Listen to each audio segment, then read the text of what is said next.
Предпријатија се дувно на политички и криминални вработувања. Политичките структури како СДС, ДПМН, господинов градоначалник си завработува своји луѓе. Можеме да видиме по брат му кај е вработен, по внуката и така натаму. Но, да одиме понатаму.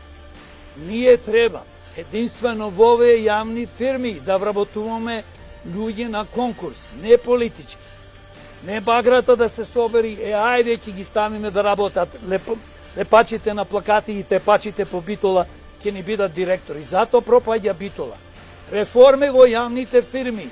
Само треба врвни стручаци да работат. Ако е некој квалитетен со својата екипа, чудо ќе направи од Битола.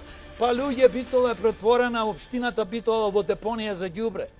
Замислете кога градоначалник и советот не може да го решат проблемот со ѓубрето, па ќе го решат ли проблемот со вработување на младите или спречување младите да заминат од Битола општина? Благодарам. Брука. Деловски. Писмо или глава, црно или бело, курто или мурто.